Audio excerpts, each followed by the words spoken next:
What is up, folks at home? Welcome back to the channel. Today we're going to talk about one of my favorite late summer, early fall patterns, and that is fishing shell beds, bars, whatever you want to call them, hard spots on the main lake where fish are going to start to gang up and chase bait and prep for the fall feed. So a lot of underwater, lots of new baits to talk about today. Let's go.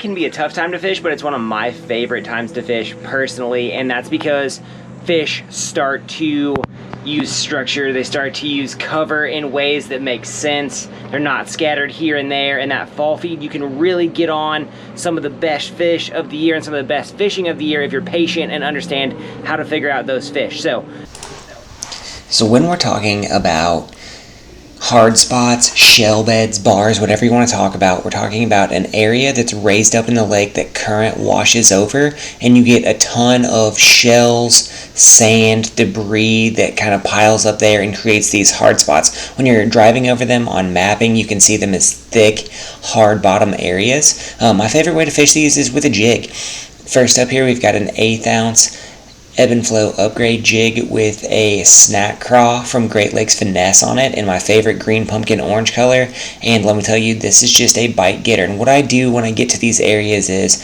I cast into the current and I bring these lures with the current back down these little channels and rivulets that get into these beds and bars. And as you can see here, that grass is pushing one way, I'm pulling that jig another, and bass are going to sit on these clumps and edges and ambush anything that comes by. And really what we're looking for here is slowly bringing a jig over this. Up next here we have a 1/2 ounce ebb and flow upgrade jig that is tied in a puffball style. It's just another way to tie a jig. It slows down the fall, but it allows it to get to the bottom faster with that 1/2 ounce jig head on it, and it really does a nice job of getting bites and triggering bites. You're going to see a lot of different animals, if you will, on shell beds and bars. They just are really good places to concentrate a lot of things that are going to eat bait fish. And here I love the fact that you can throw, the stank bug on there from Berkeley and really have a good presentation on the fall there. It's a clean, open presentation that falls really nicely and looks good on the bottom. Bottom contact can be key in a lot of these situations because of the current and because of the way that the bass are positioned. Here is the Cave Cricket from Bait Cave Customs on a 1/2 ounce jig, ebb and flow, traditional style. And this is what I'm going to throw if I'm looking for a really big bite. If I'm around some big largemouths that are hanging out that won't bite anything else, I'm going to throw this big full body jig at them with the Cave Cricket because it's going to slow that fall a little bit. But what you see here is a robust presentation that really is going to pull some bass towards it. So I like to work slow on these things and really kind of pick apart the lanes of the shell beds. There will be lanes here, as you can see that grass kind of laid over in the current. There's lanes and differences in the way the shell bed lines up, and those fish are going to ambush in these lanes. And if you can fish these lanes effectively, you're going to get a lot more bites because it simply is bringing that through an ambush situation 90% of the time. Those bass are going to lash out at that as it comes through that narrowed choke point on those shell beds because they're watching stuff wash through. If the current is up, throwing a swim jig and letting it wash through the current sometimes can be your best friend. So here's an 1/8 ounce ebb and flow upgrade jig head with a Jawtech punch shad on the back. This is a great full-bodied swim bait on a small and light jig head, and as we can see here, as we go down the shell bed and up the shell bed, it's going to drift a lot faster with that current. And a lot of times I like to throw it out there and just let it drift with the current and kind of fish it back slowly, and it looks great. The strands of this skirt on this really make it catch the current better and move it along with the current. Now if you roll it with the current, you got to roll it fast to get that tail kick in action, but you can kind of let it bump along. This does a great job when bait fish are washing over top of shell beds. And one thing that I really enjoy about fishing a shell bed like this is the fact that there are so many different ways that you can fish it and different ways that you can trigger bites. And that was a good kind of view of what the shell bed looks like there, with that grass interspersed with the hard areas of shell. And this is just a paradise for a lot of bass. Now sometimes they want really, really small bait fish. This is when I'll go to the ebb and flow jig head with that Z-Man TRD Go BZ, and really this is like fishing a Ned rig with a tail. It looks like a very small bait fish working there. And the cool thing about these shell beds is, I said, there's a ton of animals there. There's crustaceans, there are bugs, there are fish, there are bait fish, there are prey fish, there are predator fish. There are all kinds of things in these settings and situations. So you have a very wide array of things that you can throw at fish, and really they will do a good job of telling you what they want. This is a very small presentation, a very finesse presentation, works well in clear water.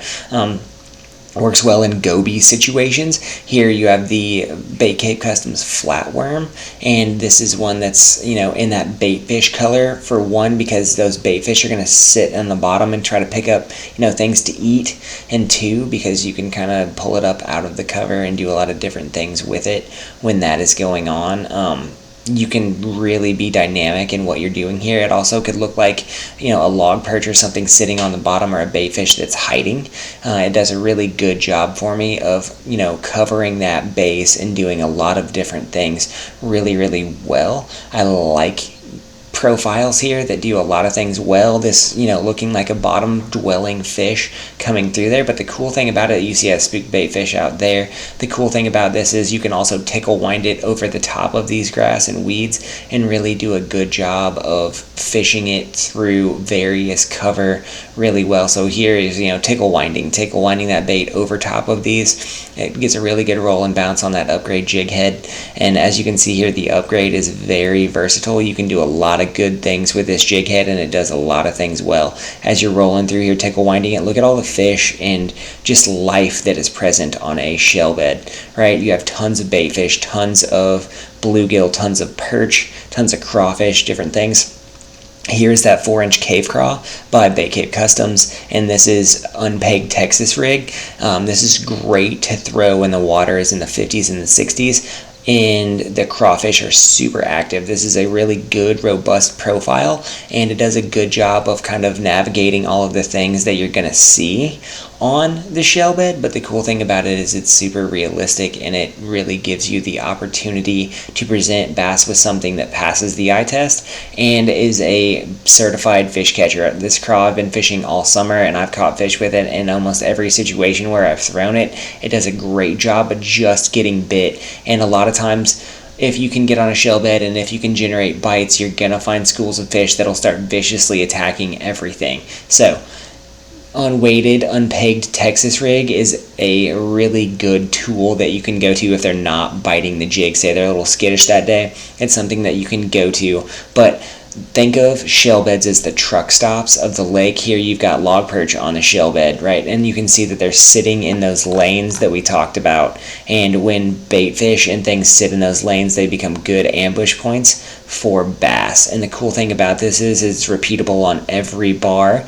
Another good way to fish the craw on the bar is to throw it on a wobblehead jig, or a literal rugby head jig, something like that, where you can just drag it, swing head jig, you can drag it along through these lanes and it's going to get bit. It's imparting action. I think the biffle bug became famous by doing this. The biffle bug, chuck and wind, hardhead biffle bug. And this is something that you can really do on these hard spots and shell beds. And as you can see, you're going to make an awful racket down there with these baits doing that, and fish love that. They want to hit that. They want to eat that bait as it comes through these different settings and situations. You can hop it, you can jump it around, you can do all kinds of stuff, or you can straight reel it on the bottom. It's just one of those baits that does a lot of things well. And if you find a bait that does a lot of things well and does a lot of applications well, then you're really ahead of the game. But the cool thing here is bottom contact becomes key in a lot of these situations, and that hard head does a good job of keeping that bait on the bottom. I like 3/8 to ½ ounce depending on how deep I'm fishing. Most shell beds and bars are 4 to 6 feet deep that I find that are really productive. Another thing that you can let wash with the current here is the Texas rigged version of that cave cricket on the ebb and flow hover rig, and I really like this Texas rigged on that hover rig because it keeps its profile and it keeps its keel where it needs to, but it also gives it a really slow fall. So it's weedless, you can bring it through a lot of stuff, but you get a really slow fall that you can let fall in these holes in different washout spots on that.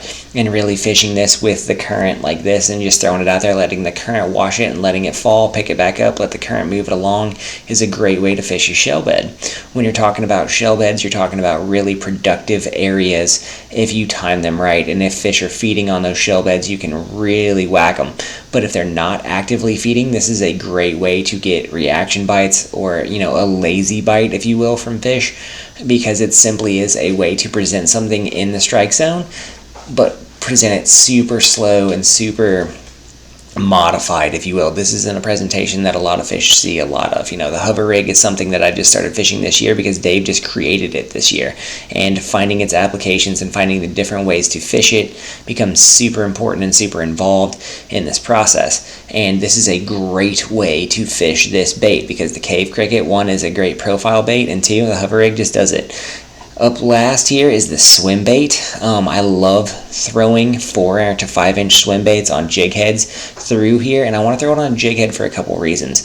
One, I want to really take time to get this bait into the strike zone and let it fall into these harder areas, because when you're talking about fishing bars, you're talking about fishing bottom contact. And a lot of times bottom contact can be vital in pulling it over top of these weeds, but you also want something that's realistic and believable, right? So here, I want to show you, going out of the current and into the current, going into the current, you got to reel it a lot faster to keep it up, but this is where I really like to sled swim baits, right? If you will, hang with me here. Sledding a swim bait is perfect on the upgrade jig. You can see a nice bass right there in the background. I'm going to let this fall in these ambush areas, and I'm going to hop it around like a jig, but it looks like a struggling minnow or a baitfish that's washed in the current. Hope you guys enjoyed today using those lures, those jigs, those swim baits, those lures that you can fish slow or fast as you need to, right? On those hard spots, focusing on those hard spots, areas where fish can pin up baitfish and ambush are key, and they're overlooked areas that a lot of guys want to go to the bank, they want to go to the cuts in and the coves. Shell beds, hard spots in the main body can absolutely be lights out this time of year. If you guys like what's going on the channel right now, give us a like, subscribe. Let me know in the comments what you want to see in the future. Huge shout out to Vantage Tackle. 99% of the baits that we're fishing these days are from Vantage Tackle, guys. Head on over there, check them out. Let me know in the comment section what baits from Vantage you want me to feature in some upcoming videos. Thanks for hanging out with us today, guys. We'll see you next time.